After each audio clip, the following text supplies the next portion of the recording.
भारत खुद तेल आयात करता है, फिर भी पड़ोसियों को तेल क्यों देता है? ईरान अमेरिका तनाव और मिडिल ईस्ट में बढ़ते युद्ध के कारण दुनिया भर में ऊर्जा सप्लाई को लेकर चिंता बढ़ गई है। स्ट्रेट ऑफ हॉर्मुज जैसे अहम समुद्री रास्तों पर खतरे की वजह से तेल और गैस की सप्लाई प्रभावित होने की आशंका है। यही रास्ता भारत के ऊर्जा आयात का बड़ा हिस्सा संभालता है, इसलिए भारत भी इस संकट से अछूता नहीं है। लेकिन इसी मुश्किल समय में भारत ने एक ऐसा कदम उठाया जिसने कई लोगों को हैरान कर दिया। ऊर्जा संकट के बीच भारत ने अपने पड़ोसी देशों की मदद करते हुए बांग्लादेश को 5,000 टन डीजल, श्रीलंका को 38,000 टन, भूटान को 24,000 टन और नेपाल को 2,10,000 टन तेल सप्लाई किया। अब सवाल उठता है, जब भारत खुद तेल और गैस आयात करता है तो फिर दूसरों को तेल कैसे और क्यों दे रहा है? इस सवाल का जवाब समझने के लिए भारत के ऑयल सिस्टम को समझना जरूरी है। भारत अपनी ऊर्जा जरूरतों के लिए बड़े पैमाने पर आयात पर निर्भर है। देश अपनी कुल कच्चे तेल की जरूरत का लगभग 85% विदेशों से खरीदता है। भारत 40 से ज्यादा देशों से तेल खरीदता है। सबसे बड़ा सप्लायर रूस है, जहां से लगभग 37 से 40% तेल आता है। इसके बाद इराक, सऊदी अरब, संयुक्त अरब अमीरात, कुवैत, अमेरिका और वेनेजुएला जैसे देश शामिल हैं। गैस आयात की बात करें तो कतर से लगभग 40 से 45%, ऑस्ट्रेलिया से 15 से 20% और अमेरिका से 10 से 12% गैस भारत लाता है। इसके अलावा रूस, ओमान, नाइजीरिया और अंगोला भी सप्लाई करते हैं। आयात करने वाला देश तेल बेच कैसे रहा है? यहीं भारत की असली ताकत सामने आती है। भारत कच्चा तेल आयात जरूर करता है, लेकिन दुनिया के सबसे बड़े रिफाइनिंग हब में से एक बन चुका है।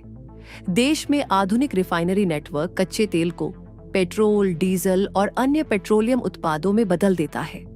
मार्च महीने में भारत का डीजल निर्यात लगभग 20% तक बढ़ गया। केपलर के डेटा के अनुसार 1 से 28 मार्च के बीच भारत ने 12.90 मिलियन बैरल डीजल एक्सपोर्ट किया, जो फरवरी के 10.74 मिलियन बैरल से ज्यादा था। यानी भारत तेल पैदा नहीं करता, लेकिन उसे प्रोसेस करके दुनिया को बेचता है और विदेशी मुद्रा कमाता है। भारत का ऑयल सिस्टम कैसे काम करता है? भारत का मॉडल सरल है। कच्चा तेल आयात करो, रिफाइन करो, घरेलू जरूरत पूरी करो, बचा हुआ निर्यात करो। मजबूत रिफाइनिंग क्षमता की वजह से भारत पेट्रोलियम उत्पादों का बड़ा निर्यातक बन चुका है। साल 2024 में भारत ने करीब 65.4 अरब डॉलर के पेट्रोलियम उत्पाद निर्यात किए।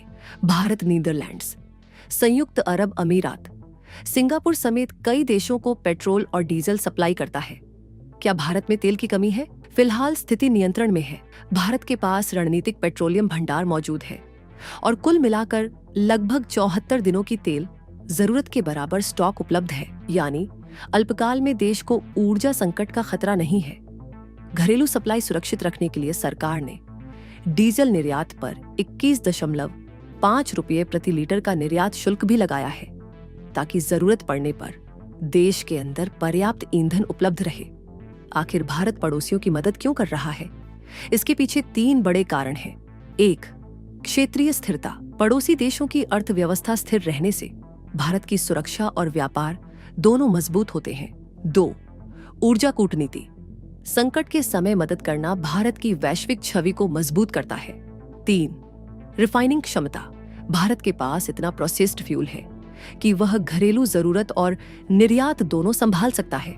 भारत भले ही कच्चे तेल के लिए आयात पर निर्भर हो, लेकिन उसकी मजबूत रिफाइनिंग क्षमता उसे ऊर्जा बाजार में खास बनाती है। इसी वजह से भारत सिर्फ अपनी जरूरत पूरी नहीं करता, बल्कि मुश्किल वक्त में अपने पड़ोसियों की मदद करने की स्थिति में भी रहता है। यानी भारत तेल का उत्पादक नहीं, लेकिन दुनिया का एक बड़ा ऊर्जा प्रोसेसर और सप्लायर बन चुका है। अगर आपको यह जानकारी उपयोगी लगी हो तो वीडियो को लाइक करें, चैनल को सब्सक्राइब करें और बताइए, क्या भारत की यह ऊर्जा नीति सही दिशा में है?